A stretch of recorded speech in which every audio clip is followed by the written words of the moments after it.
Hello there, welcome back to the Ogre, the old Git Reacts, Reviews and Oft-Times Reminisces. Today we're going to be doing Ashefels, presumably. I've heard this song, well, I've listened to this album once, so quite fresh. But the trouble with listening to things just once is your recollection of what they actually sounded like can be totally different when you actually listen to it again. So this is a bit of a poke in the dark. I can remember it pleasing me on the first listen. Let's see if the second carries the same amount of joy. Let's go.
So far, yes, it is as good as I heard the first time, and as is inevitably the case, you pick up on things second listen. So what drew me to it in the first instance was that those guitarists, that sort of bright guitar sort of slicing its way through the rest of the instrumentation, and then I had a dim recollection of after the first listen of a screechy scream, prolonged one, which there definitely was, and a very good one at that. Talking about the vocals, it is that sort of vocal whereby it's so difficult to get right sometimes before it sort of just sounds pathetic in the true sense of the word pathetic. Here it sounds, it's on the Wraith side of that descriptor, so it works for me. And of course the juxtaposition of the that Wraith shrieky vocal with the choir works very well. It's as it's as if you're in purgatory maybe, and you've got demons calling to you from below, and angels summoning you from above, and you've got a decision to make.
So the emphasis is, the pace has dropped a bit now, but nonetheless, the atmospherics of this song, and it is atmospheric black metal, presumably. The atmospherics keep you there. I mean, of course, if you, I mean, somebody like me who just prefers the barrage, it's nice when the less intense stuff still carries you. But of course, other people aren't bothered about the fact that there's rapidity and then slower sections. That's how they like their music, and fair dues. But as I say, I do like the barrage from start to finish, but I am content with good music in between, and that's what we've got here. It is atmospheric, and it is drenched in the stuff. It is. No, that's not right. No, I was going to say it's a soggy rag of atmosphere dripping with the stuff, but I can't think of anything else now. That's come in my head. But anyway, we're enjoying this, aren't we? Yes, we are.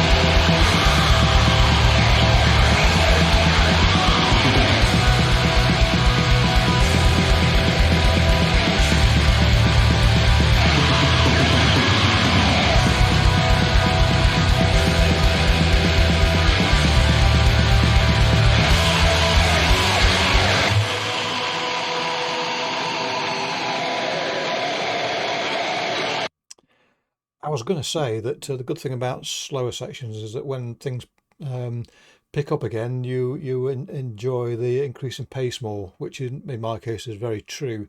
It's as if I can't get soggy rag out of my head now. But anyway, if we're going to use that as an analogy, why would you?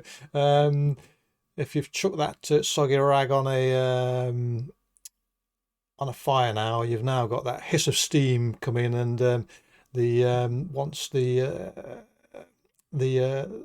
all the liquid has evaporated off, you've got a fire developing. And I was going to sort of say that's what we got now, but it's now sort of dampened a wee bit. I can't remember where it goes from here, so let's just listen and see whether it kicks off again or not.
So there you go. It was an or not in the end, wasn't it? It didn't absolutely barrage to the end. But that doesn't matter because that's not what this music's about. It kept me with it all the way through, and the change in atmospherics and emphasis kept it interesting.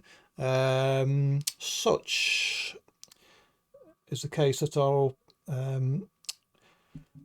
virtually every album or every artist I do on these reviews I already own or will buy in short order after doing the review, and there's very few exceptions to that, and this isn't one of those exceptions. It will be in my collection soon enough, but I will listen to it a couple more times. But I've heard enough, I think, to virtually be fairly sure that it is going to be cluttering up my Bandcamp collection fairly soon. Anyway, it kept me guessing at the end. I had visions of it, as is always the case for me. I had visions of it getting a barrel on at the end, but it didn't. But as I say, it did have a solid march to the end, and I can be at least thankful for that. Clicky bollocks, catch you all next time. Cheerio.